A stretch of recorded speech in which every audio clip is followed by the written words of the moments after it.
Hey team, welcome back to another episode of the Strength Game Podcast. I'm your host, Nick O'Brien, and this is episode number 74.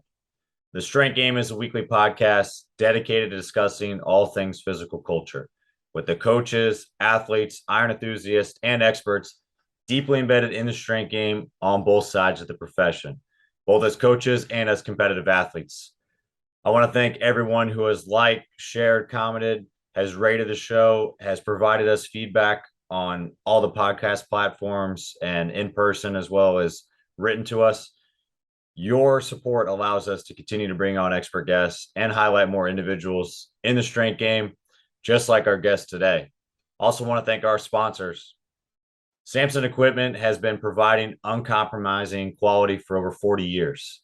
Samson products are long lasting and made of the highest quality equipment on the market. Each project is built from the ground up with the ability to customize every need.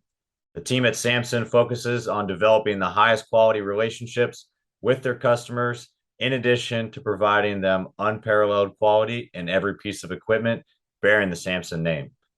Learn more about Samson's professional weight room solutions and the Samson standard at samsonequipment.com.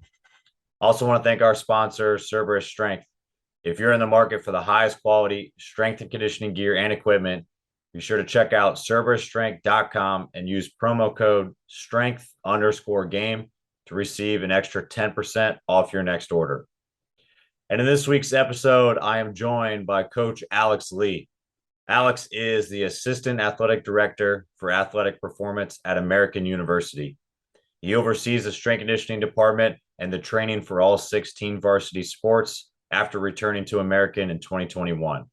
He spent the previous year and a half leading the Memphis University School program as the head strength coach and creating the first strength and conditioning program at the high school. Lee previously spent 5 years at the United States Naval Academy as an assistant strength coach for football and wrestling. Prior to Navy, he was an assistant strength coach at American from 2013 to 2014. He got his start as an undergraduate intern at NC State University and later a professional intern in 2009. And from there, he went on to serve as a graduate assistant strength coach at Auburn University from 2009 to 2012. Lee is a competitive weightlifter and competed nationally at the 77 kilo weight class from 2010 to 2016, and he still continues to lift and adds in more athletic and on-field movements to his own training currently. I'm excited to have him on the show today. So with all that said, let's get in the game with Coach Alex Lee.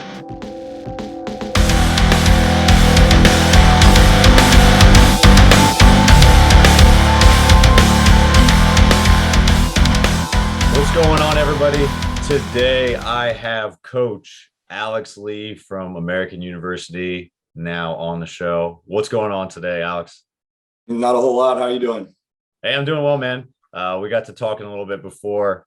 We haven't seen each other in person in a bit, and a lot of changes since the last time we were actually both, funny enough, at American, kind of together. So it's cool to reconnect and see you back in the old stomping grounds now as the director.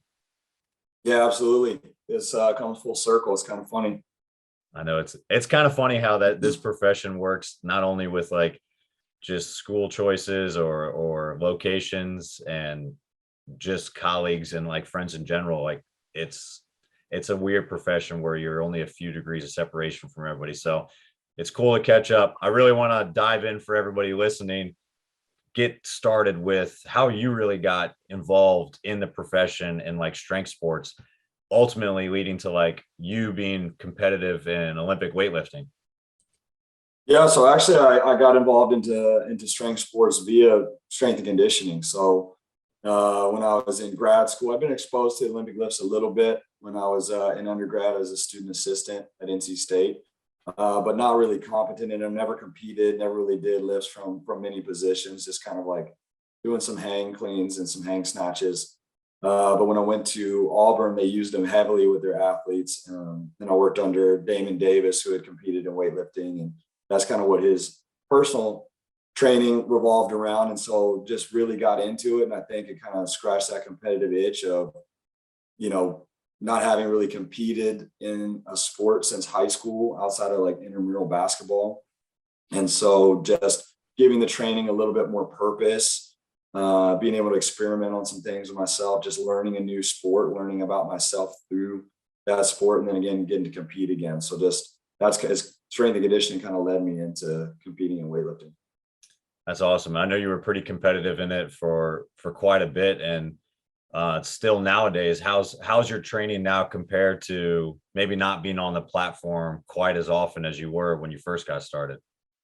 Sure. Yeah, I haven't competed in a while. I haven't done the lifts in a while either. So right now my training is a lot different. I do a lot more sprinting and jumping. I find that kind of gives the expression. I like to move fast and be explosive. Fast is relative. I like to move fast for me and be explosive relative for me without so much strain on my kind of central nervous system where it's like negatively affecting my job. I just kind of something about like I can squat less than I've ever squatted and it doesn't bother me. Like I can squat something for 3 and I'm like, man, I used to do that for 10 and it doesn't bother me. But like something about snatch and clean and jerk, it's like I only know one speed.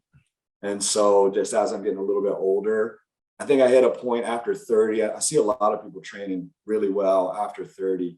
Bill Sabatini in the garage just making me feel terrible about myself. Squatting 500 pounds at like 4 a.m. with like his daughters running around. But whenever I would train really hard, it would negatively affect my coaching. And I just kind of was like, man, this is not what I'm here for. I'm here to serve these kids. I can remember vividly being at Navy and training really hard with some coworkers and just being just so out of it for a team lift and being like, nah, I got to kind of reevaluate my priorities. So not as much snatch, clean and jerk every now and then.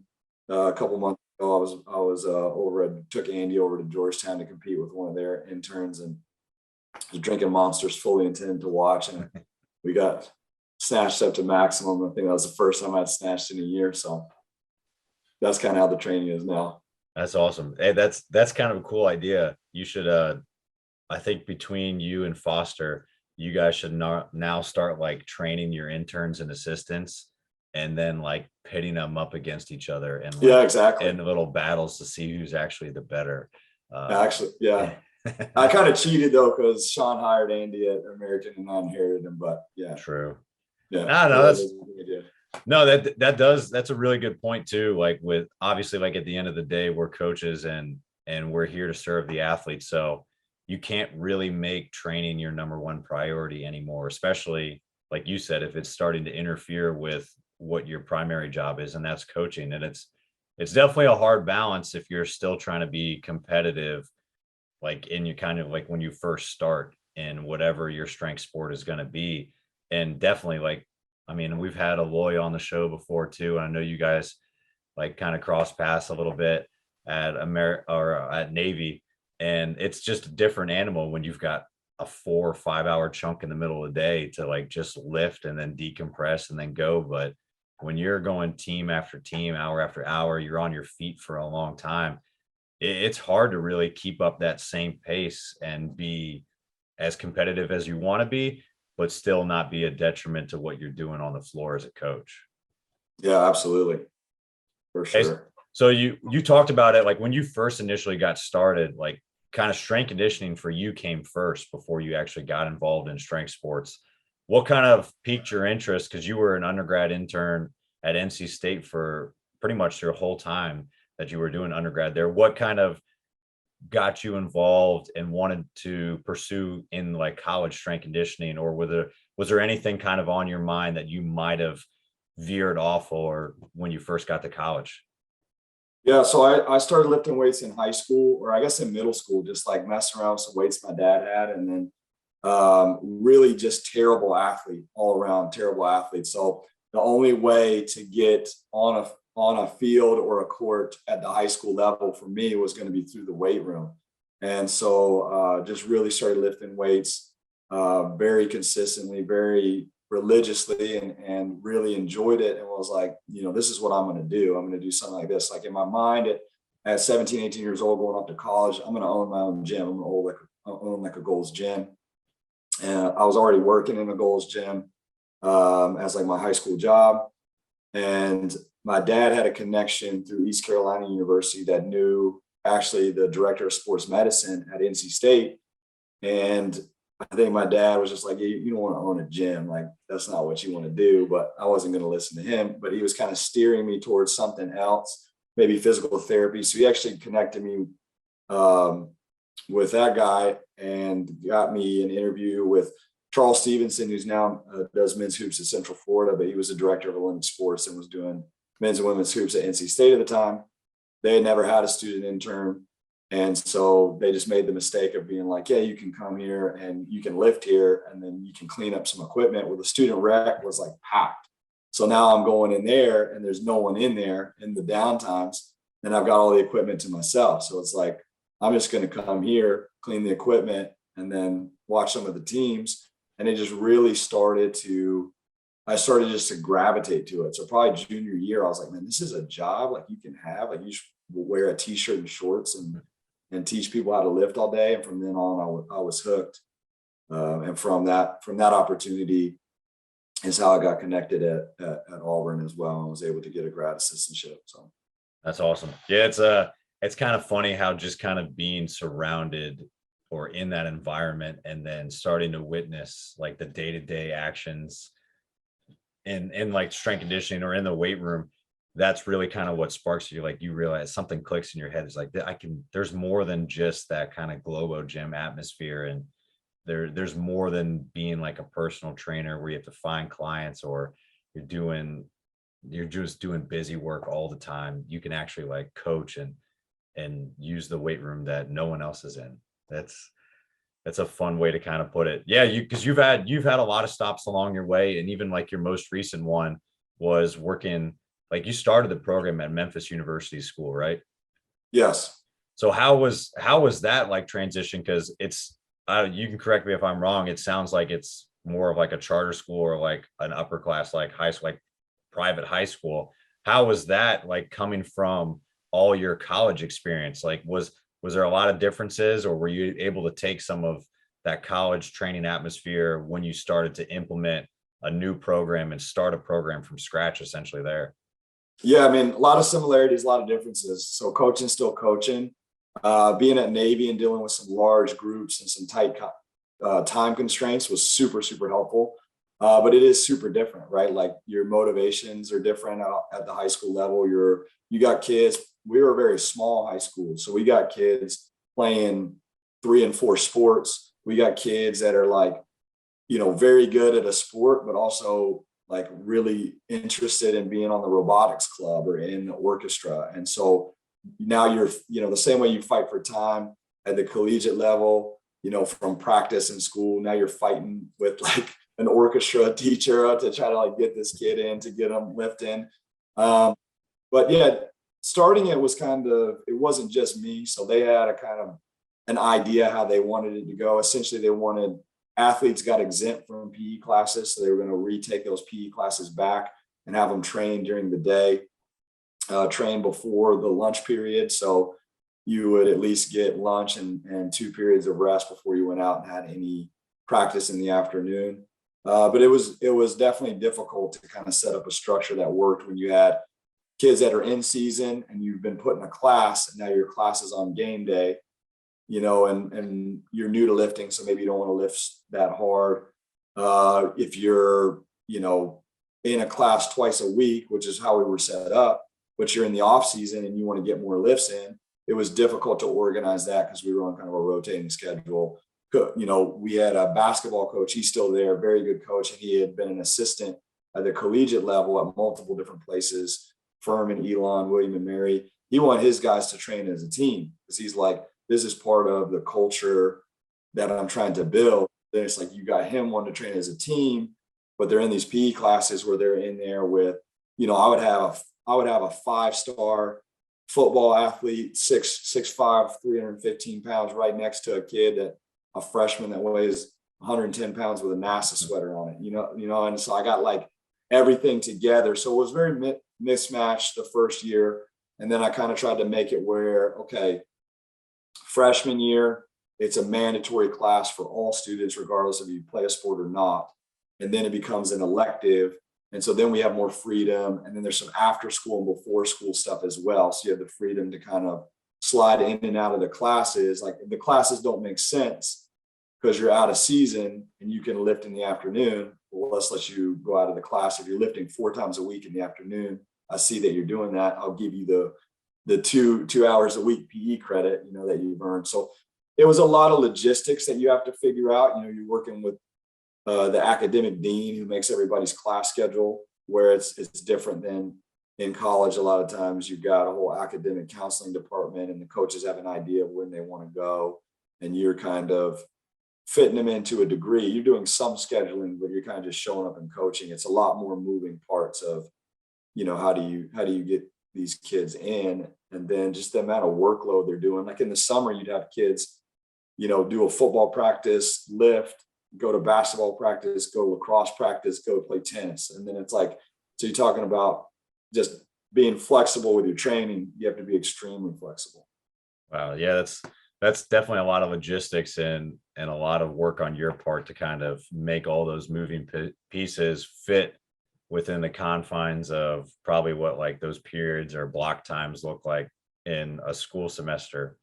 And yeah, with all the things like the competing variables for high school, they're high school kids at the end of the day too, to get class credit and to be able to get rid of PE and like actually get some structure training specific to their sport in that season. That's pretty impressive to be able to like pull that stuff off. And yeah, that's definitely something that college strength coaches don't really have to work with. I've never talked to an academic dean in my life. Like I talk to some of our academic advisors from time to time, just as we're trying to schedule classes and see if we have to make up or if a kid is going to like for travel is going to be in a tough spot with classes, but definitely not to that degree. So that's a lot more kind of added to a coach's plate when at the end of the day, like you feel like you're just supposed to coach. Absolutely. Yeah. Yeah. So much of my year one was just building the infrastructure so that the kids just knew when and where to be so that I could just coach them. Awesome. Hey, well, when thinking about some of the difference, obviously there's a lot of stuff and that takes a while to kind of build that foundation. And from year one to year two, it's probably in a completely different place. But for you, like stepping into the job at American, obviously, like we talked about, like Sean Foster before, he's been on the show. He's back at Georgetown. Like you inherited a program and a department from him. And like you've worked there previously too. So you already have some experience about how the university runs, like how the department kind of runs.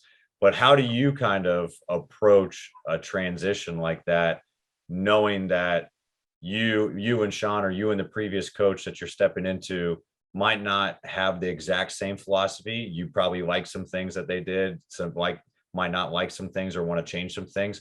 How do you kind of approach that transition and knowing that they have a foundation built, but you still want to put your own training philosophy in place? Sure. I mean, I think this transition would have been seamless had it not happened during COVID. So, I mean, obviously it's always better to inherit stuff from a really good coach, even if their philosophy is a little bit different, because kids have bought into the training, there's structure, there's organization, kids understand. They don't necessarily have to like these exercises, but they benefit me as an athlete. They mitigate injuries, they increase performance, and they've been taught to do things at a high level of attention to detail. So that was pretty easy. As far as like my own stamp, like Sean and I, the amount of overlap we have, I think in philosophy is extremely large. Like it's got to be 95%, but personality wise, we are a little bit different. So just by me stepping in and coaching the same things and just being me, it probably becomes mine, but the kids probably don't even notice because they're doing so much of the same exercises. And I've grown as a coach too. And, Sean and I have kept in touch, but it's not like I knew exactly what he was doing. And probably most of the difference came from stuff outside the weight room. I would say like sprint work, plyometrics, conditioning was probably the biggest difference. Stuff in the weight room, the kids were this is like essentially the same stuff. So that made it easier. And I've definitely taken over programs from coaches that had wildly different philosophies from me, coming down even more to not even so much what you're doing, but how you're doing it, where it's like kids are just checking boxes and, pairing 3 exercises together, going a million miles an hour, trying to do 15 exercises in, 45 minutes. That's harder to kind of break the mindset, I think, than just like, oh, we're going to, front squat instead of trap bar deadlift. Like, kid will do what you tell them to do for the most part.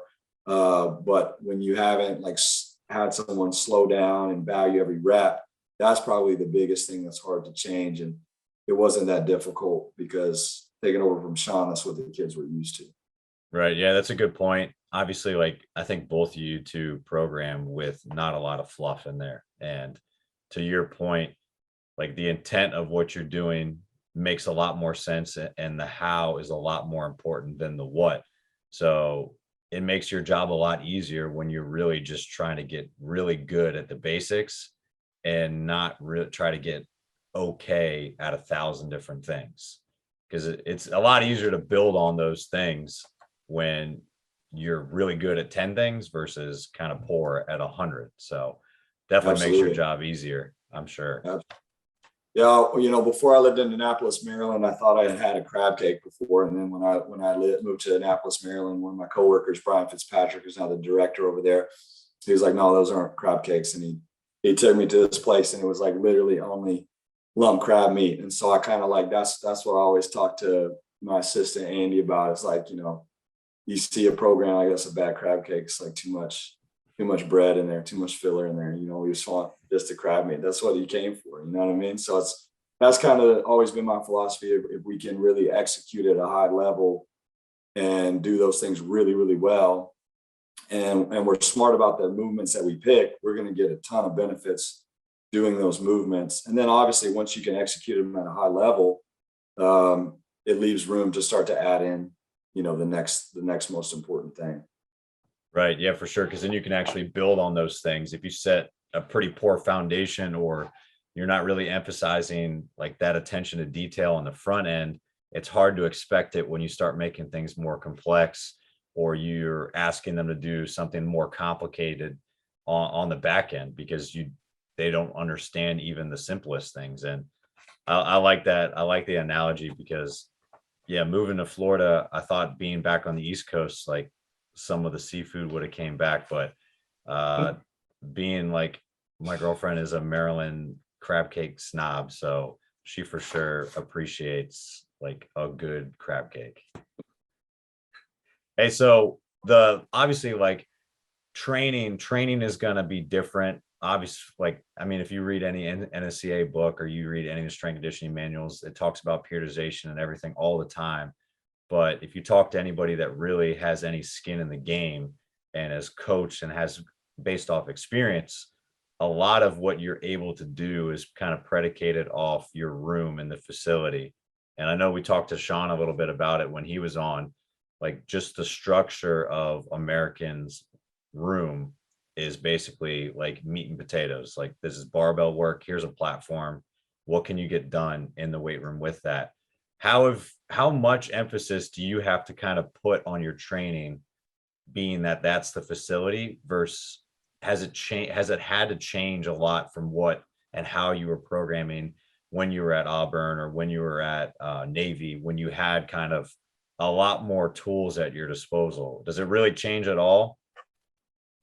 If anything, I kind of appreciate it. I think it keeps you from it's harder to make a bad decision, in my opinion, because you can't stray away from the basics, even if you wanted to.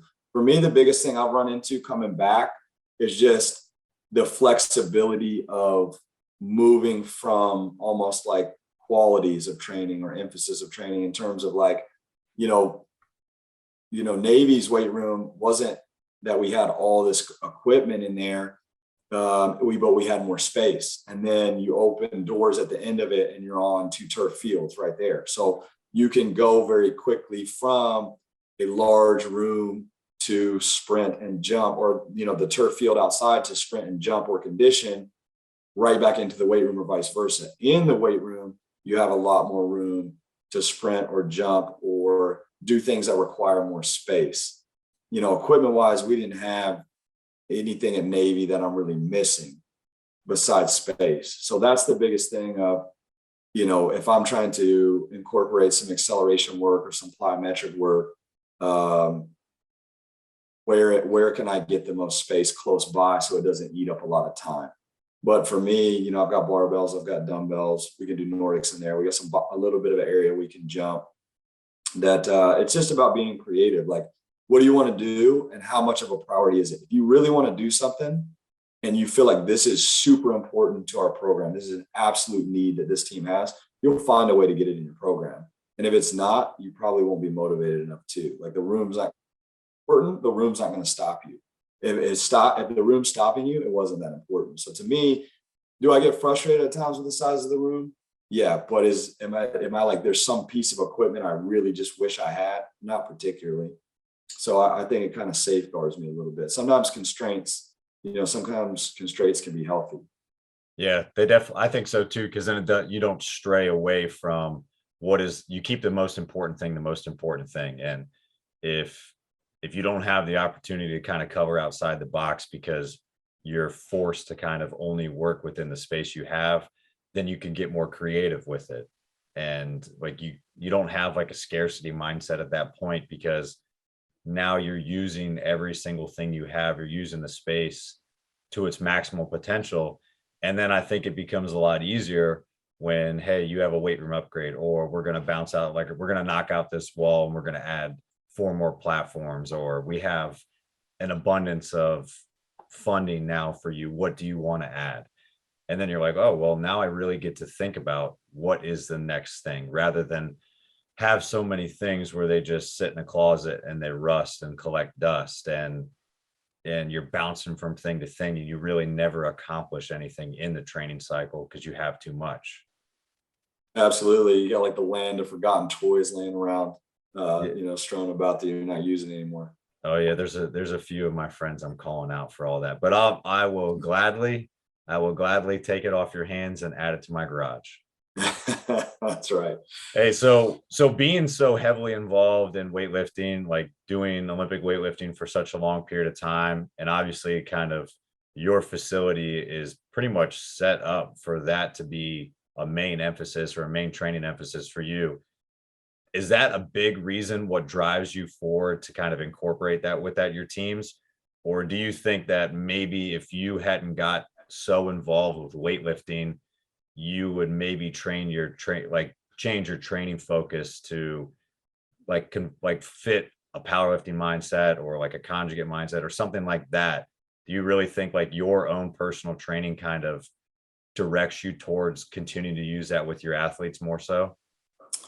I think yes. So I think I've always known that that athletes aren't weightlifters, and I've always known that you don't have to do weightlifting. Like, I mean, if you go across, gold medalists, like I would go as far as say like Usain Bolt. There's probably, I think there's that one video where he's like cleaning like 135 for sets of 10, and I guess you could call it a clean. Michael Phelps. You go down the line of great athletes, and you go into the NBA and the NFL and Major League Hockey and soccer. Like, the amount of athletes playing at sports at the highest levels that have never done Olympic lifts is probably extremely high. So to say that you have to do them, no, I don't think I've ever thought that. I think when I was younger and I was very into weightlifting in grad school and soon after, I think I was definitely pushing them, and I definitely think they have a lot of benefit. But to me, it's just one kind of spot on the force velocity curve that you can attack. And again, it's something that, again, if you have a bar and you have weights and you have the space for that, which we do, you can do that exercise. You can snatch, or you can clean, some derivative. You can push press, maybe you can push jerk in the same spot that I can do, squats and presses and rows and, pulls and single leg exercises like that. So not married to it, won't force it, like to try to introduce kids to it. And I don't think that they're overly hard to teach. And I think you can get a lot out of them if you're able to get kids to pick it up.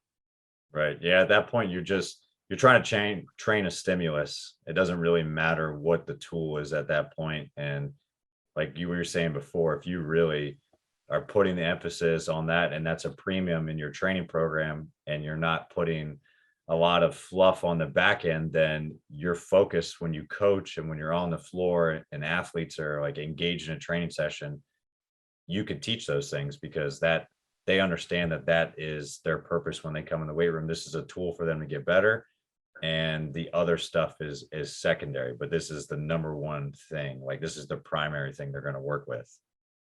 Yeah, absolutely. And I think too, like Sean's been accused of this and I've been accused of this. The guy that I work for at Auburn, Damon Davis as well, being like Olympic lifting focused. And it's like if we spent 15 minutes cleaning, and in between our cleans, we were doing a med ball throw or a plyo. And then we spent 15 minutes doing like a heavy, reverse lunge. And then we spent, 20 minutes doing bench press and rows paired together. And then we spent, some time doing Nordic hamstring lowerings. Were we Olympic lifting focused, or were we just kind of doing Olympic lifting amongst some other things? And this either or mentality of like, I have to sprint or do Olympic lifts. I have to, I can only trap bar jump or do Olympic lifts. And to me, it's like you have all these things at your disposal, like sprinting and jumping unloaded, like moving my body as fast as I can in different directions, different vectors, emphasizing different parts of both of those things.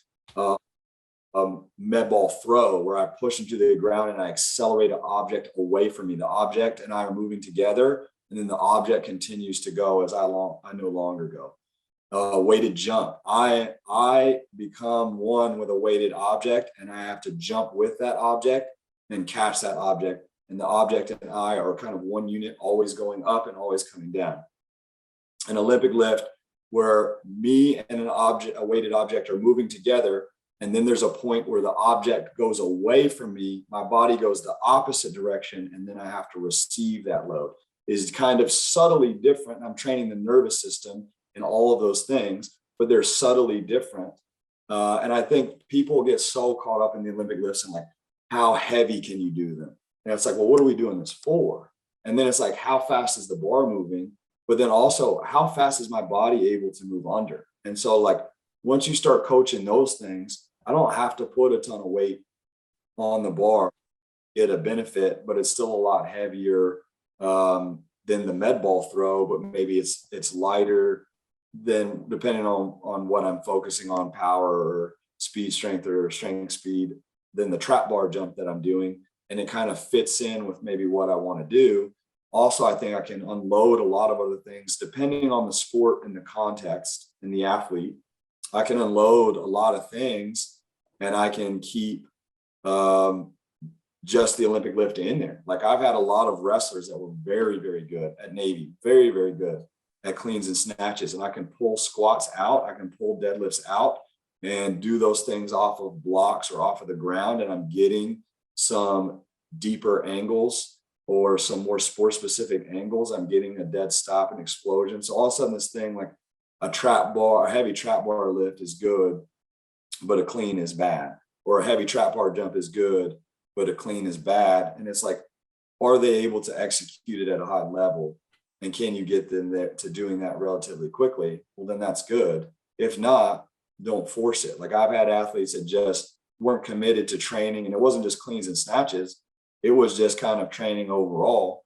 And so, no, I'm not going to do something that's a little bit more on the end. But then again, when we're sprinting, you're not sprinting super hard either. So it's not like it's not really me, it's you, like I've tried different things and it's kind of on you. So to me, it doesn't have to be done, but if it can be done, I think it fits a spot. And especially when you're tapering or pulling other stimuluses out, I think that's a good one to stay in if the kids are doing it at a high level.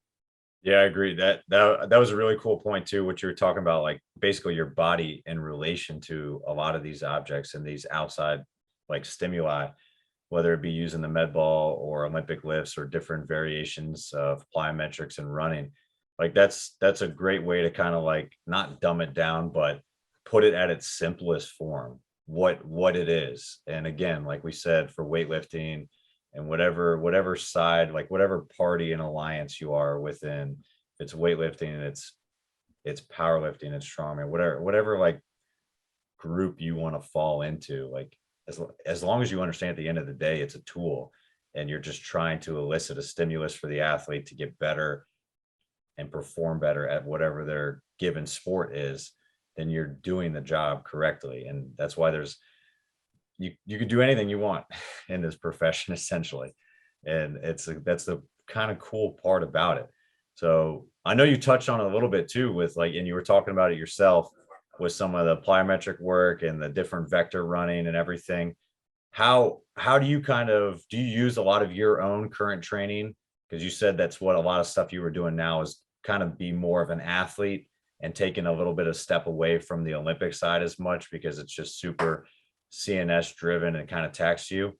Do you use a lot of your own current training to test some of these things out before you go with your athletes, or how are you kind of balancing adding in a lot of training for your athletes that's outside of the weight room walls? Yeah, absolutely. I think there's always, there was a interview I saw with Kobe Bryant, and they were asking him, he won, he's already won a lot of titles. People thinking, he's one of the greatest basketball players ever. And they said, do you continue to play because you love to win or you hate to lose? And he said, neither. I love to learn. And he was kind of unpacking how the longer he was in the game, the more he was learning about the game. His game was changing as his body was kind of like aging. He had to develop different things, or things he used to rely on. Now you can't. So you're developing out of necessity these other things. And so to me, there's some things I'm doing that are helping me learn. But I would say, I'm not out there. I'm not cutting, I'll go do some acceleration work. I'll do some, some flying tens. I'll do some box jumps and hold, dumbbells. I've been playing around with JB Moran's horse velocity profiling. And so I did some profiling for myself. And then he has an article that he's on with several other people where they actually have, like, based on the percent optimal that you come back at, here's how we would recommend you training. And so just kind of playing around with that a little bit more, I think, than anything that I would actually use with my athletes. But no, some of the jumps that I do, I'm getting in these super low angles. I'm getting in these positions that I'm not going to then have one of my 6'9" basketball players try to do that. So yes and no. I think I'm always learning through some of the stuff I'm doing that kind of helps me cue or see or feel things to explain to them. But also, I think I've got an idea of what I'm trying to do based on the needs of the sport or the things that I'm seeing, and I may not need that or want that, but they do. So I don't know if that answered your question. Yes and no. No, it does. I think it goes hand in hand with what we talked about with like how you're actually training the athletes. The same thing too. Like your own training doesn't have to exactly mimic or prepare you for what you're ultimately going to give your athletes. Like context is still there. And obviously, like it's I forget what the movie is, but it makes no sense. But it's like athletes, if you're in college sector, like coaches continue to get older every year, but athletes stay the same age. Yeah, They're Dazed all, and Confused. Matthew yes. McConaughey. He likes the high school girls. Yeah, I know. That's so I don't want to necessarily throw that out for Yeah. for college strength coaches, but in that line of thinking, like for us, like we're still dealing with the same type of age athletes from year in. Yeah. When they graduate, we're going to get a new crop of freshman 18-year-olds that we have to train for a similar sport as well. So for them, they're kind of in their prime in existence. They're at their like athletic peak or right around it. The more we age and the more we kind of go through, like we have to change and alter how our training looks. So our Sure. plyometric stuff in our program is going to be a little different structure than what we're going to give a volleyball player that's about to play Division I volleyball in a few weeks.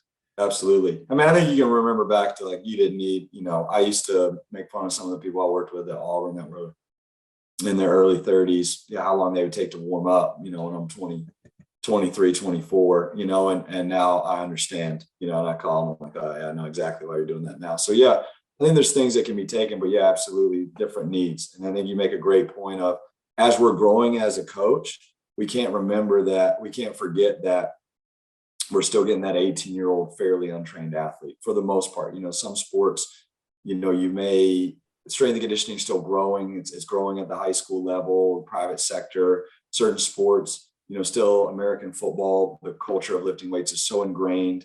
And certain sports require more force production, where it may be easier for a volleyball athlete to hold something in their hands and jump with it or move it quick because that's all they're doing. Whereas for a women's soccer athlete that, if their coach didn't make them, they had no exposure to sprinting or jumping outside of gameplay, like it might be hard for them to produce force at all, much less quickly. And so we can't forget that. I think at our level, most of the kids haven't had any formal training, and that's what they need is just the basics all over again. I think as we grow as coaches, it becomes, how can we streamline our process? And maybe are we trying to take the athlete to a different spot than we were, 4 or 5 years ago? Or certain things, have we decided from our experience, are certain things more valuable? But I think that comes, more from your coaching experience and less from your personal training experience, training yourself.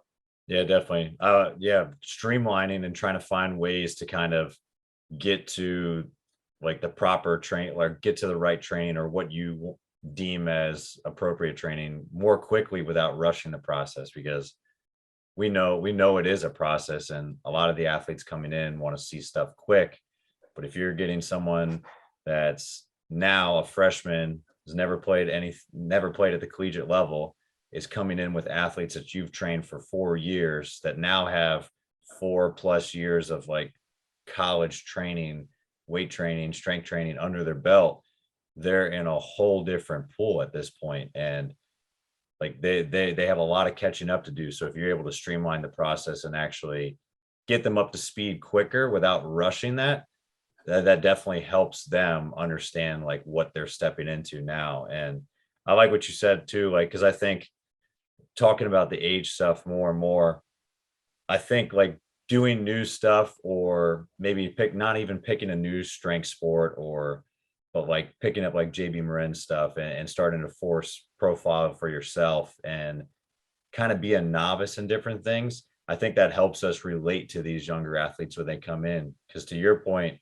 we're getting a lot of novice players that come in that have no training experience. And it's hard for us as we get older to relate to, or maybe remember what it was like the first time you picked up a bar, or the first, like how bad your squat looked like the first time you tried it. And the more far removed, the older we get, the farther removed we are from that memory. So picking up new stuff, doing new things, like keeps you a novice and like white belt at heart. So you can kind of relate to them, be like, yeah, I picked up the drums yesterday. I have no idea what I'm doing. You picked up weightlifting yesterday. We're in the same boat. Absolutely. Yeah, absolutely. And connecting what we're doing this for, and that we can improve. And, this is, if you're obviously a good athlete, somebody gave you money or a spot on a team to come here, like the same way you got better at some other things, we're getting better at some of these things. And yeah, I think it's important to remember that it is their first time lifting, and that that's not really what they signed up for. Like they signed up to play their sport. You're always going to have those kids that really like to lift. And then you're always going to have kids that would never come in the room if it was coach and it wasn't part of their sport. So just kind of remembering how you're doing, prioritizing certain things, how you present the information to them, to those kids as well, because we train because we love it. They got probably a different hobby. Yeah, that's a great point too. Like, and that's one we definitely forget a lot of times, at least, especially when you're running as many teams as you are back to back a lot of times, and you're going from the court to outside to back in the weight room. A lot of times that we forget, and I've fallen victim to this a bunch of times, that I like being in the weight room. I like training. I like coaching. But a lot of the athletes that are going to step through your door are checking a box because they're required to be there. Some of them love it. Some of them might be coaches one day, and some of them are just trying to survive. So you have to kind of tailor your conversations to those athletes differently at different times. So with that kind of in mind, like your last 2 spots, you stepped in as a director role, like one of them, like at Memphis School, you actually got to develop the program and everything. And now you're transitioning into like establishing the same thing in American. How do you kind of go about like actually setting like your standards in place, or like for the Memphis School, like establishing them or maybe altering some of those things now that you're at American, so that like now the department has like your stamp on it and like your culture, and you could slowly invest in it and slowly kind of nurture that as it goes? Sure. I mean, I think the high school was difficult because you've got kids doing exactly what you would think they would be doing in the weight room with largely no supervision, or a sport coach, a high school sport coach, just kind of unlocking the room for them. So can I load the bar? How little range of motion can I go into? So just kind of breaking them of that and explaining, ad nauseum why we're doing what we're doing, and kind of, just getting buy-in from the kids slowly but surely. I think there's kids that were there that were influential, that wanted a Division I scholarship, that wanted to play at the highest level. And once you kind of got those kids that are contributors on their teams, or they're influential in their social circles, once you kind of win those kids over, it starts to help a little bit. But just continue to explain why that we're doing it this way, and not the way before, and how, yeah, you're taking weight off the bar, but you actually weren't exhibiting a high level of strength before. You were just doing exercise incorrectly, and the way we're doing it allowed you to have. It's funny with high school kids, when they bench press, they love to bench press. The bar goes to their chest and then it goes up, but then squats, they don't want to go all the way down. And so just kind of making a simple analogy of that, of like, would you have a lot of respect for so-and-so if they didn't touch their chest, bar didn't touch their chest on the bench press? And they're like, no, squatting. So like, here their partial range of motion squats have their time and place, and we'll do some, but that's, most of the time that's not what we're going to be doing. And, this is why. And it just takes time. And same thing at American, I think it's a little bit easier, because at a high school, like I was at a high school, it was all boys, and it was probably about 100 kids per grade. So you're looking at about 400 kids. And, I think the year I was there, we maybe had 11 kids play Division I sports, football, basketball, baseball, tennis combined. So then you have kids that even at that level still want to be the best version of themselves. But you have a lot of kids that are like, hey, I just want to play high school football, or I just want to be on the team, or I just want to play this sport, and I have no aspirations of going to college. And so it's a little bit harder to reason with that kid. You go back to American, I mean, a lot of our sports, we had 4 sports in our conference championships. 2 won their conference, and 2 lost in the conference championship. So we're competitive in our conference.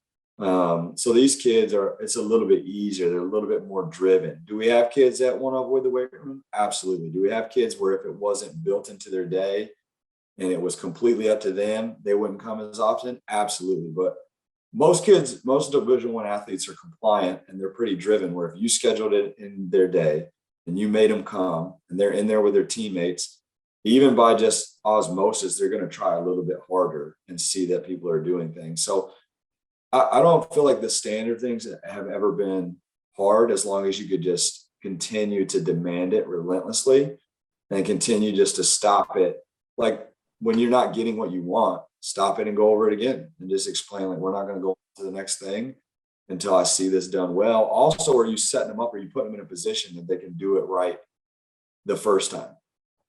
Like, are you, loading the bar up on a squat before you've just watched somebody body weight squat? Are you putting them in a position to succeed?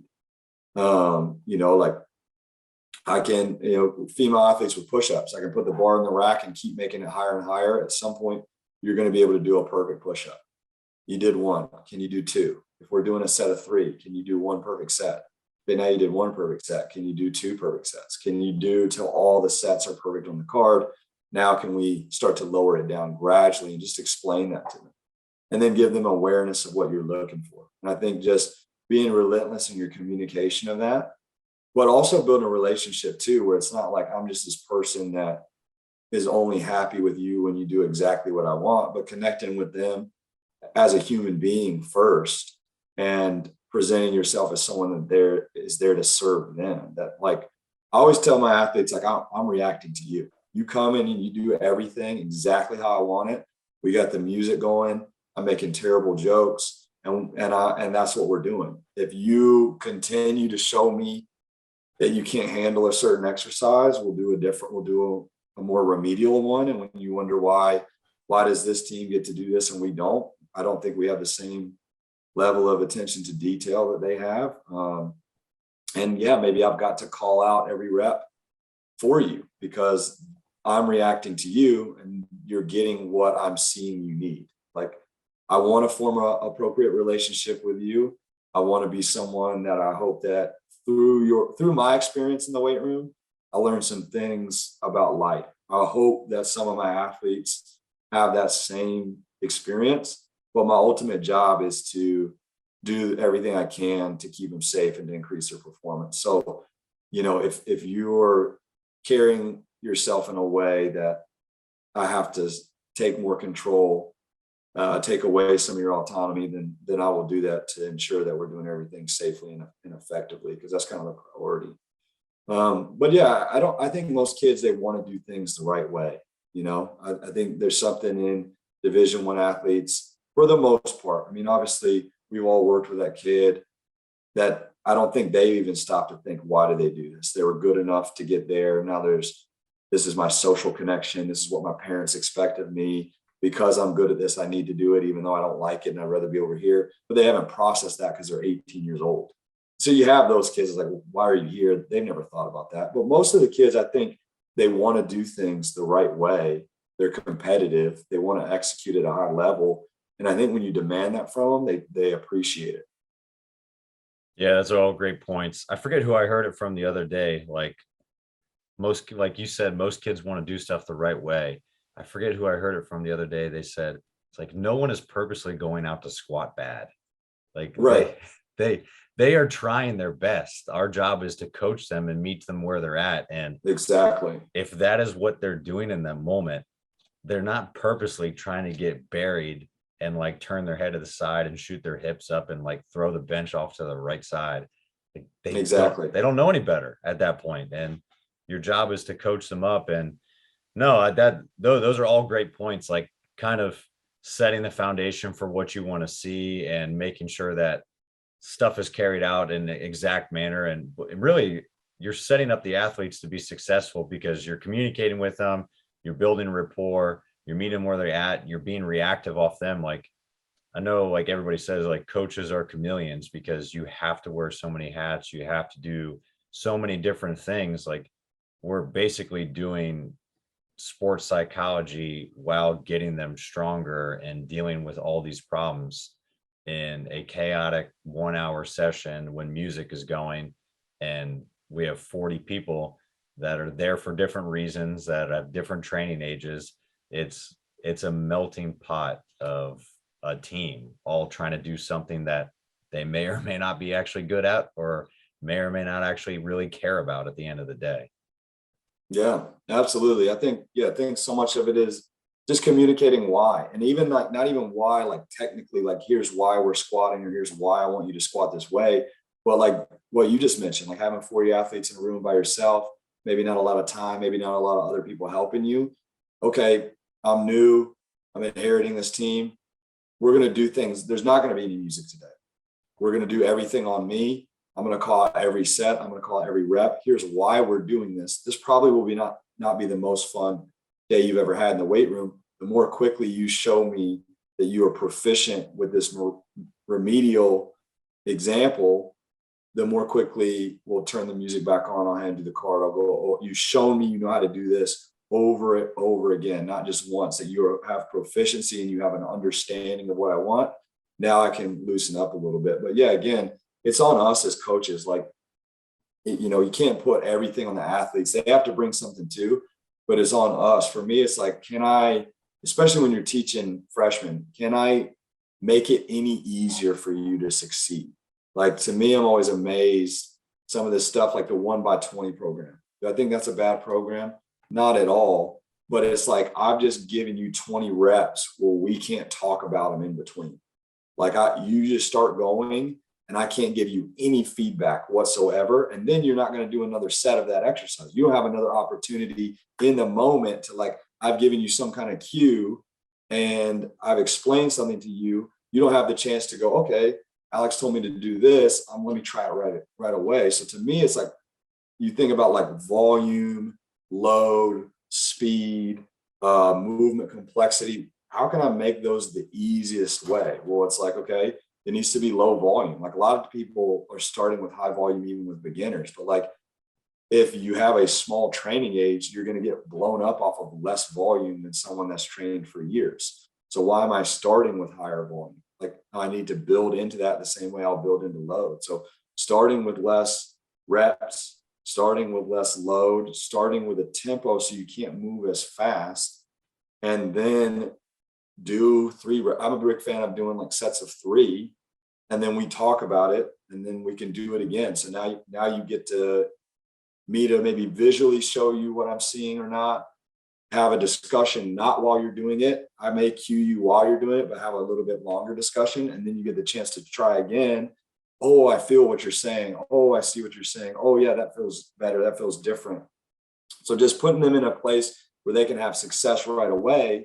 And then it's just gradually increasing the volume, gradually increasing the load, gradually allowing you to do it faster, but pulling those things all the way down at first, so that we're building confidence instead of cutting you down. Like, instead of your first experience being like, oh, I can't do this. It's like, no, your first experience was, you did exactly what I want. And we're already going to the next. Oh, you did a bodyweight squat perfectly. Now we're going to do a goblet squat. Oh, you goblet squat the same weight as the bar. We're going to try a front squat. And it's like, everything was like, oh, we're excited to move to the next thing, because I started you with the lowest thing, instead of like, oh, okay, the front squat went terribly and we have to back down. Like, nobody likes that.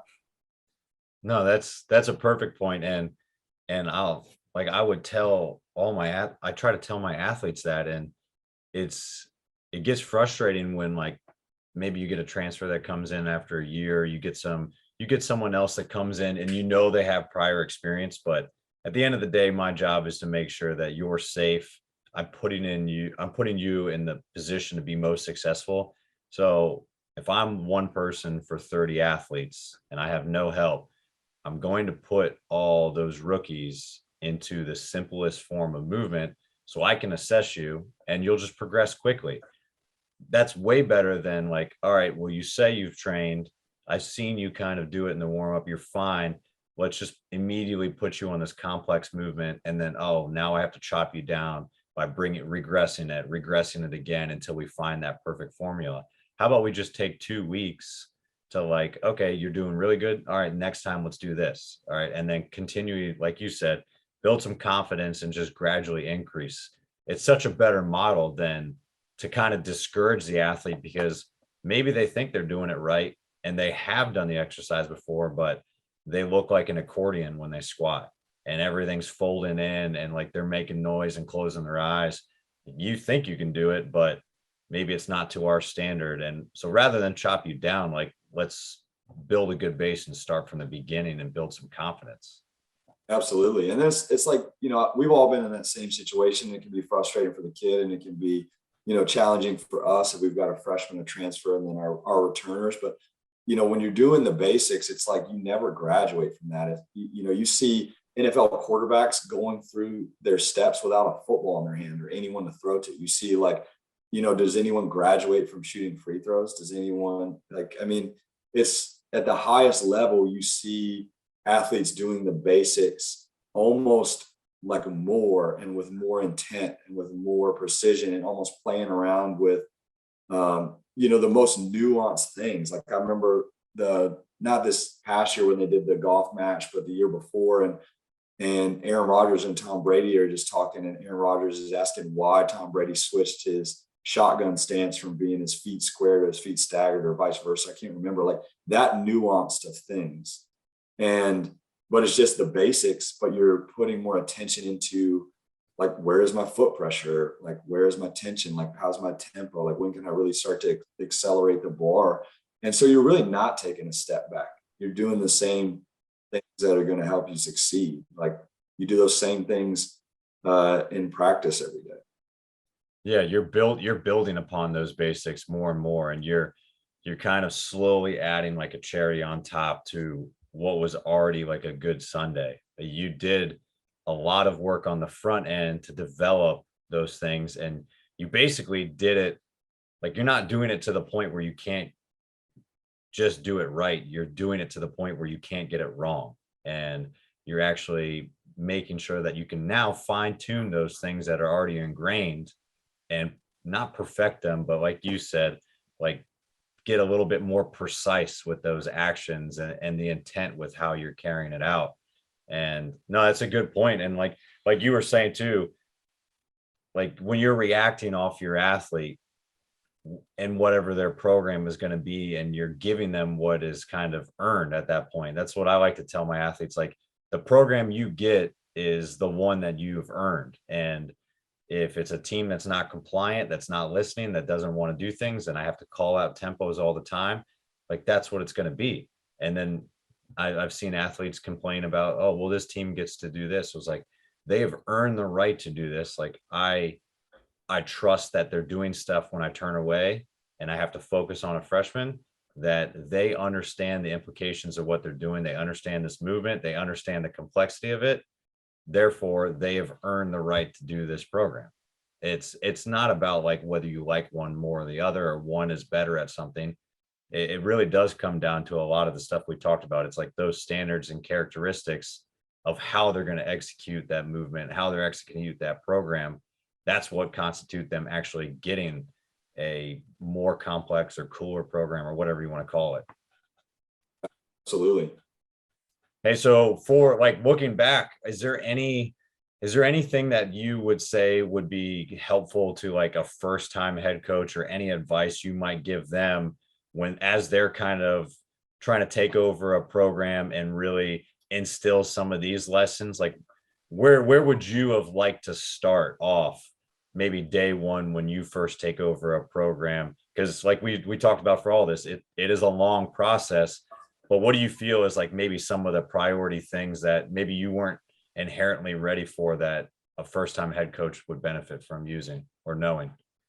Sure. I mean, it's definitely, context dependent, but I think you've just got to really know. I think the most important thing is know that it's going to take a long time, and then don't do too much. Like I think all of us young strength coaches, or a lot of us, I think for me in particular, when I was a young strength coach, I was making the bad crab cake. Like all my programs were way too many exercises done poorly. And I have to incorporate this. I have to incorporate this. My program has to have all these different things. And then you learn, like, actually, I don't need to do that. It's actually better to start with way less things and do them at an extremely high level. And choosing the exercises that give me a tremendous amount of carryover, I'm getting some of these things I thought I needed from these small isolated movements that I maybe don't, or I can incorporate later. And I think that's the same thing when you take over a program. There's going to be so many things you see that you want to fix or change.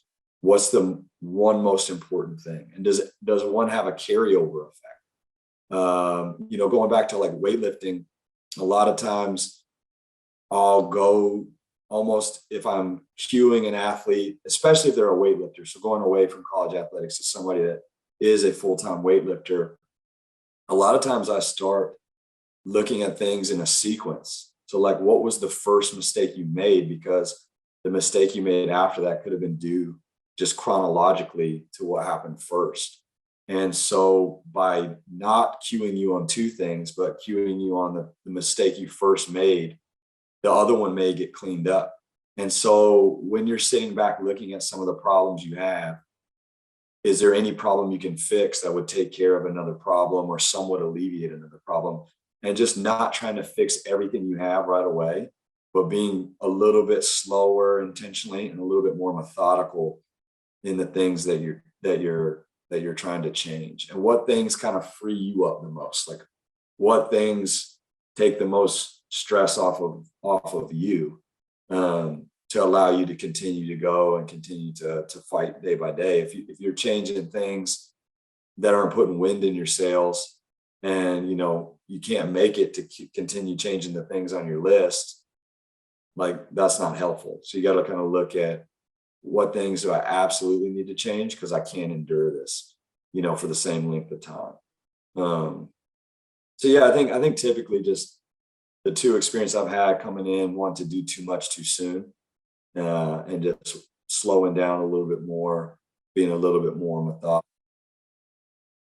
Appreciate having really good people working with you, whether it's directly on your staff or tangential to you, because I do think as a director, maybe it's just me, I don't really enjoy the administrative tasks at all. I just love to coach.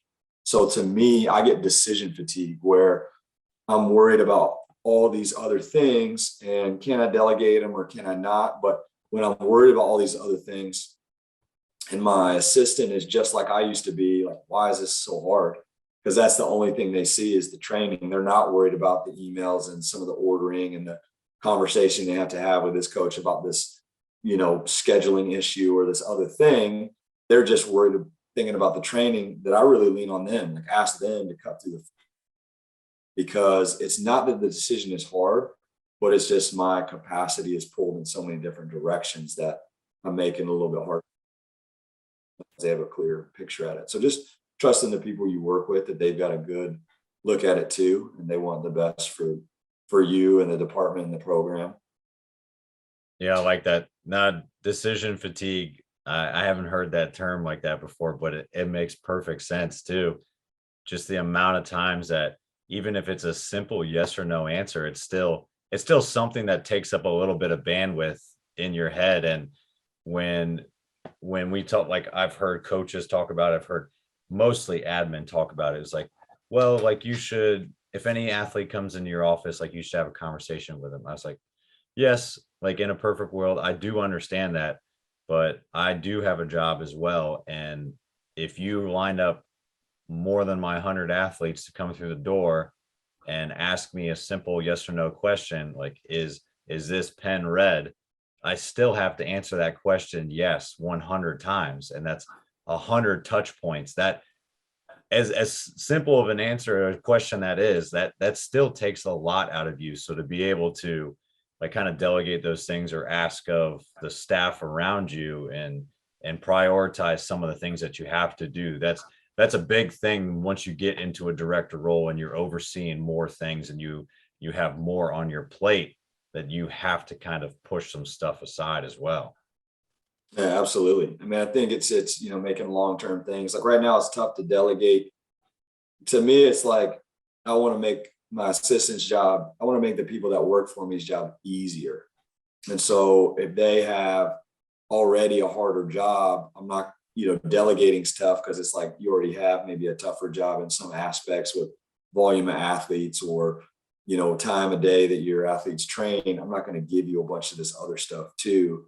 I think there's something to be when you are the director and, you get paid a little bit more, like you get paid to make those decisions. Those decisions are hard and they're fatiguing, but you get paid to them.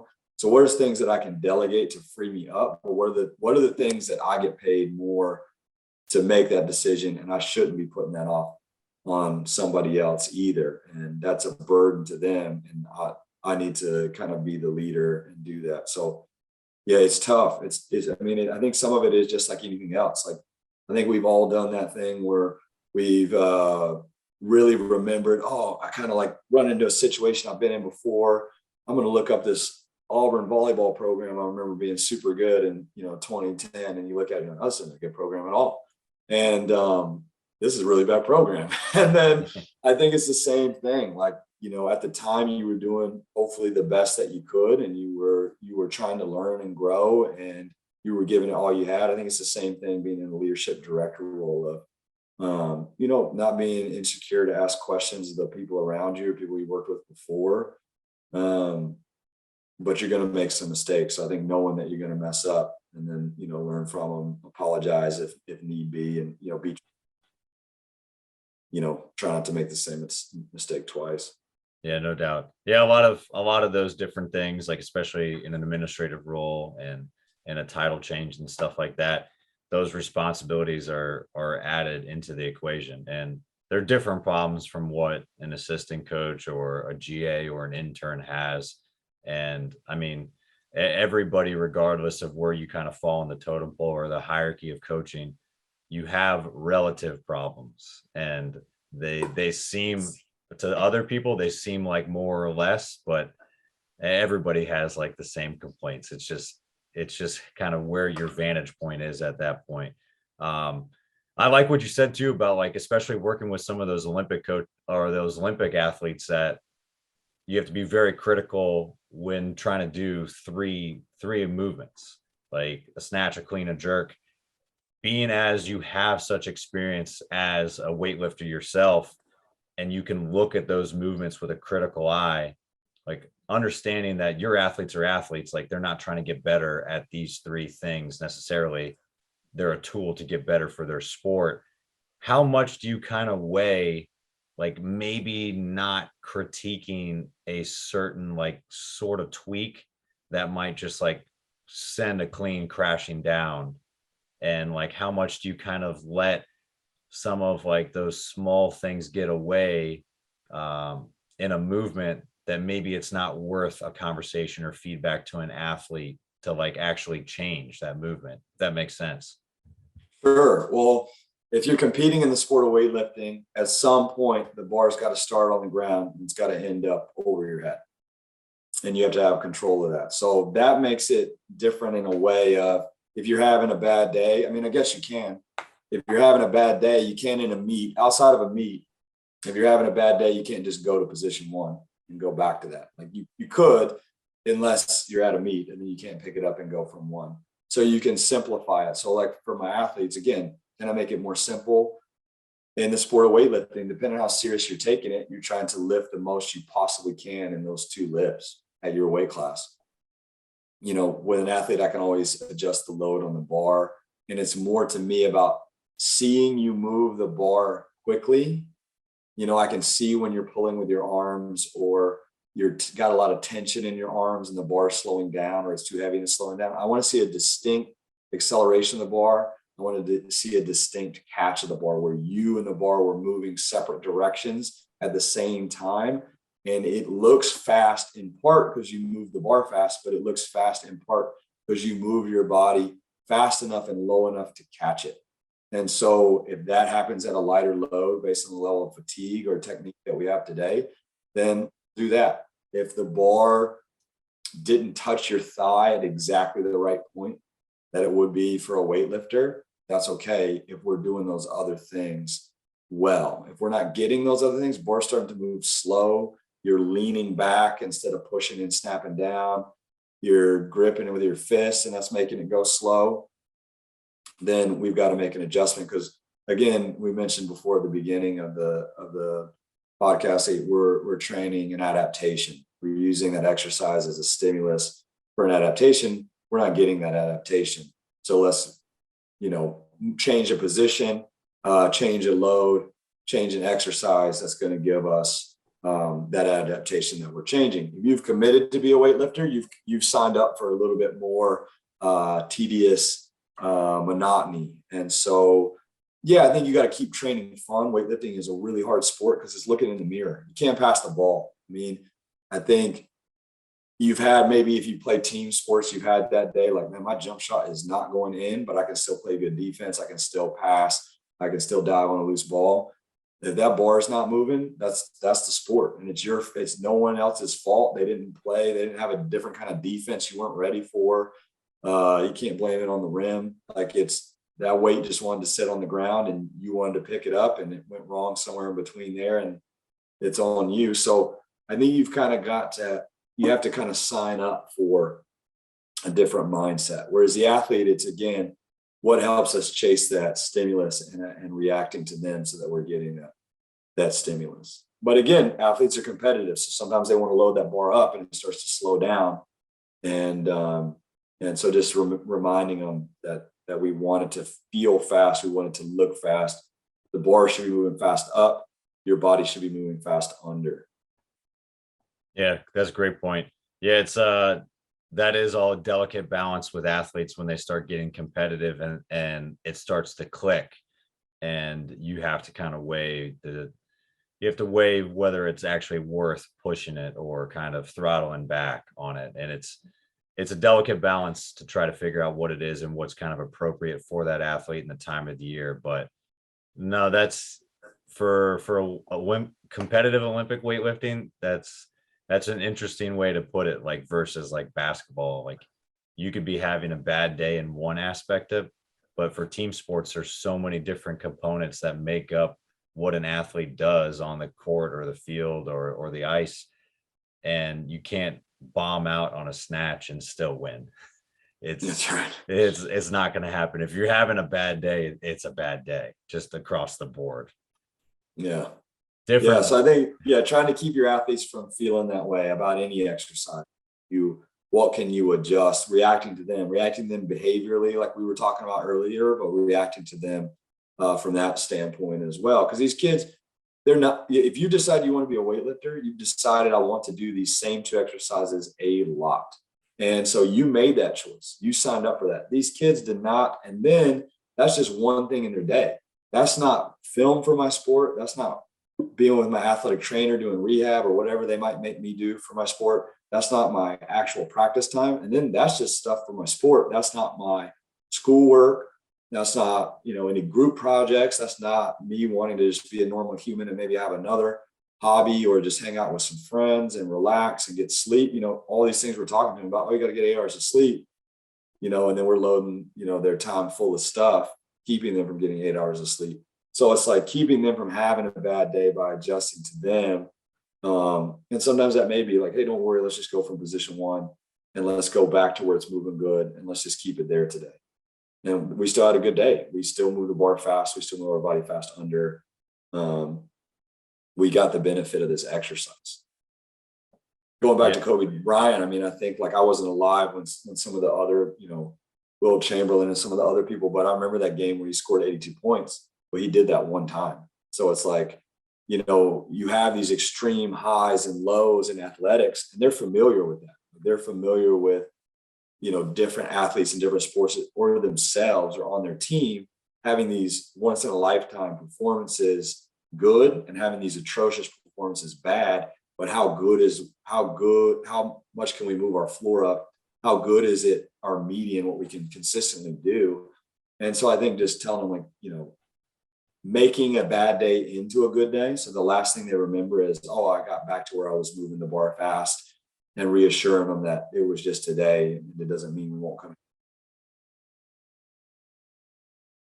Right. Yeah. For athletes too, especially as we've said like a bunch of times already, like a lot of what we're doing in the weight room is kind of secondary to their sport or is secondary to their sport. So you're going to have a lot of ebbs and flows to it. And I think to your point, when you said like people maybe categorize you and some of like the other guys that you've worked with the past as weightlifting, Olympic coaches, like in strength conditioning, but maybe 15 minutes of your lift is that.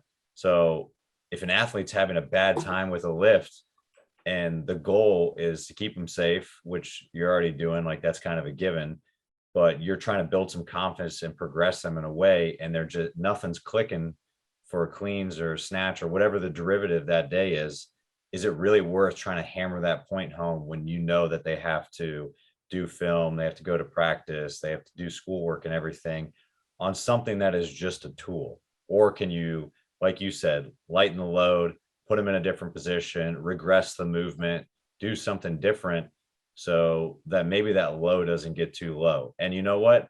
If they're having a great day, fucking ride the rails and push it. Yeah, absolutely. I think there's a different level of conservativeness that you have too for a weightlifter versus a regular athlete. Like you're going to eventually be judged on the total of your two lifts. So I've got to at some point, preparation for weightlifting is heavy singles. That's a preparatory phase for a weightlifting team. Whereas I can keep a high level of like you could do more than that for a double hang, block below knee, but I don't need you to. We're getting the benefit of the exercise. So I can keep it a little bit further away from pushing to what is maximal, whereas you're going to have to get a lot closer as a weightlifter because that's a sport. Right. Yeah. No, great points. It's definitely interesting because you can get carried away training a sport with another sport, or if you're doing it the right way, you can utilize like the best qualities of that sport and kind of tailor it to, like we said, use it as an adaptation to try to deliver the right stimulus. But it's just another piece of the puzzle. At the end of the day, you're trying to develop some athleticism for someone to be better at their sport and not Absolutely. try to get them better at one sport just to compete in a separate one. So, no, great Exactly. points. Great points. Hey, so like any good training session, we end the show with a finisher. So I got 4 quarters, 4 questions, and maybe overtime to end us off. So Nice. you can go rapid fire or you could take your time on any of them, but you ready? Ready. All right. First one I got for you. Biggest influence in strength and conditioning and biggest influence in Olympic weightlifting. That's tough. Um, there's so many people that have helped me along my career. It's hard to name. It's hard to name just one. I mean, I think when I was at Auburn working for Damon Davis and PK, Brian Karkoska, like just modeling them after like kind of PK's, the way he was, the environment he created in the weight room, I really appreciated. And then Damon, just like the tactical side of the principle side um, of the training. And so kind of pairing those together of how you interact with the athletes, how you communicate to them, what kind of environment you create for them to work within, and then actually what you're doing from a programming standpoint and what kind of adaptations that you're trying to develop. I'm eternally grateful to both of those guys for that situation. As far as weightlifting goes, I mean, I think like pretty much I taught myself watching Cal Strength videos, and there are 2 other GAs, unfortunately no longer in the profession anymore, Mike Gatlin and Dave Overman, and Damon Davis was there helping us again. But just, yeah, watching those Cal Strength videos and breaking them down, and then, eventually being able to have the opportunity to for just 2 months or so train with John North and Donnie Schenkel in person. I don't necessarily adhere 100% to just, maxing out as much as they do and kind of that American Bulgarian style, but just listening to how much they knew about the sport and the way they talked about the sport. There were conversations we had that like 6 months later, I would finally fully understand what they were talking about. So that was a amazing experience. Yeah, that one's always one I love to listen to. That would have been a riot, those 2 guys together for a few months in training. So definitely a lot to take from those and the rest of the strength staff too. Hey, so when you are outside of the weight room walls, not training, not coaching, not competing, what are some of your hobbies that you're doing that are not strength conditioning related? Super boring. So I really like to be outside in any capacity I can, going for a walk, or I really enjoy hiking when I can get away and do something like that outside. Don't get to do as much fishing as I would like, but I do enjoy. Just spending time with friends. I know technically not outside of work. This isn't technically outside of work, but I do enjoy, watching the athletes we coach compete a good bit. I'm in an interesting role. I think as the profession is changing, where I have 5 sports that I don't have any game day responsibilities and I don't have any travel responsibilities. So I try to attend a decent amount of our home sporting events for all the teams that I have, and I do really enjoy that because that's what it's all for, is to see them out there. Definitely. Hey, so if you've given it any thought, what do you think you might be doing if you weren't coaching in strength conditioning? What do you think might be your alternate like career path? Oh man, if I go back in time and start over, I would have probably gone to like technical school, and I'd probably be like an underwater welder or something like that. I'd probably already be retired by now. But no, right now, today, I had to stop. I'd probably try to live in a camper van for as long as I could. All So right, all right. that would be the move. And just yeah, maybe a coding boot camp if I could handle sitting at the computer for that long. I don't know that I could. I don't know that I have the stamina for it. Yeah, you could put that in the camper van probably and like Yeah, just hit it up, get off Waffle House's Wi-Fi or something yeah. every pit stop.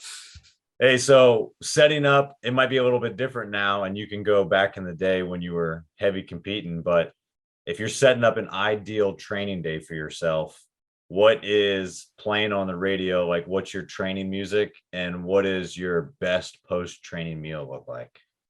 Oh man, that's easy. Hardwell Pandora Station for sure. And then this place that doesn't exist anymore in Greenville, North Carolina, called the Thai Kitchen. Go in there and get some Thai food and Thai iced tea. Just crushing it. There you go. Hey, so last one I got for you, either favorite under the bar or favorite coaching memory of yours. Oh man, that's really tough. I mean, I think that there's so many under the bar, and I think that they're somewhat related because I've had, a lot of times as strength coaches, we're lifting where we work, so we're lifting with our coworkers and things like that. So, man, that's hard. That's hard to pick just one. I think it's just a memory that's popping in my head, whether it's number one or not, is first year I was at Navy. Sean came over and brought some people, and I think I took 5 stabs at a 115 snatch, and finally fifth time's the try. So that was a pretty fun experience. But no, I mean, I think coaching experiences is, you have those kids every so often that just do everything you ask them to do exactly how you ask them to do it, and they just transform themselves from their freshman year to their senior year. And I just think you're so proud of what they accomplished, not only athletically, but just the way they did everything they were supposed to do. And there was a kid at American, and a coach talked about like literally taking a washcloth and like wringing out your athletic potential. And the washcloth is like dry, but squeezing it till your knuckles are white. And there's one like last little drop starting to form. So I always kind of like look at a kid and like, that's a washcloth athlete. And I think if like no one knew what I was talking about, that sounds really bad, but it's like a big compliment. But I think you have one of those every now and then. And when you just see the culmination of their career, and maybe you're even fortunate enough where they invite you, I had one invite me to his wedding last fall, I think. And just to see not only the culmination of their athletic career that they achieved by their hard work, but the culmination of how they grew as a person. I think those, again, too many to name, but those are what keep you going for sure. I mean, you don't do this. I mean, I guess some people do it for the money. Some of the power five. Most of us don't do it for the money. We do it for those instances that are super special. Yeah, that's awesome. Those are definitely two things that I think keep me going and motivated in the profession. Like having other strength coaches come over, going to visit other people, and like getting the lift in, or just kind of talking some shop and shooting the shit. Those are always awesome, just because no one knows like strength coach problems like other strength coaches. And That's right. It's a fun, exhausting world. But no, those athlete stories are awesome too, to see like a walk-on get a full scholarship to go to be like a star player, to be a captain on a team. And like even beyond that stuff too, like I've started to see more athletes, like some of my athletes, like former athletes at Fresno, getting drafted, and hearing about how they're doing, having families, like even farther back too, to see some of them become like coaches in their sport and go on and have successful careers. It's pretty cool to be a part of that for a few years, and to get more seasoned and hear from them and see what else they've been doing after you got a chance to hang out with them. It's a pretty cool, it's a special time to be part of like someone's life and see what happens after that, for sure. Yeah, absolutely. I mean, I think at some point we're all in this profession because we like to lift weights, but we probably had a coach that also impacted our lives very, in a very positive manner, that we still remember them. And I think when you really talk about, having a legacy or not being forgotten, it's not about like somebody putting a statue up or somebody, remembering like this was the such and such ever strength coach we ever had in here in terms of order, the most important, but just, having the opportunity to positively impact somebody else's life outside, through athletics outside in a lasting way that lasted outside athletics, I think is really, really special. Definitely. Yeah, there's a lot of genuine relationships and friendships that kind of derive from that coach athlete like relationship. So no, that's awesome. Hey, Alex, for anybody that has any questions, want to follow along with what you guys have going down at American, or maybe come in and try to break whatever the clean and jerk and snatch record in the room currently is, how can they get a hold of you? Yeah, so just pretty much the email, alexlee@american.edu. Yeah, I'm not big into the social media. I have an Instagram. It's kind of like a burner account where I just kind of take in information. Don't really follow people I know. So that's just more for me to gain information. That's not really a good way to contact me. Just the email. I'm kind of old school. Perfect. Well, hey, I appreciate you coming on today. It's we're making our rounds through DC, obviously, and it's good to link up again and see what you kind of are solidifying now as the director at American. And it's good to catch up and have you on the show today. So I really appreciate it, man. No, I appreciate reaching out, and I appreciate you being patient with me while I was a little bit flaky. I was in my decision fatigue, handling some other things, but no, I really enjoyed the conversation. So I appreciate it. Of course, man. We'll talk soon. Yeah, sounds good. That's it for this episode of The Strength Game. Thank you again to this week's guest and to our sponsors. Be sure to connect and keep up with our guests at the links in the description below. Remember to subscribe to us on Apple and Google Podcasts, Spotify, or your favorite podcast provider to stay up to date on all future episodes.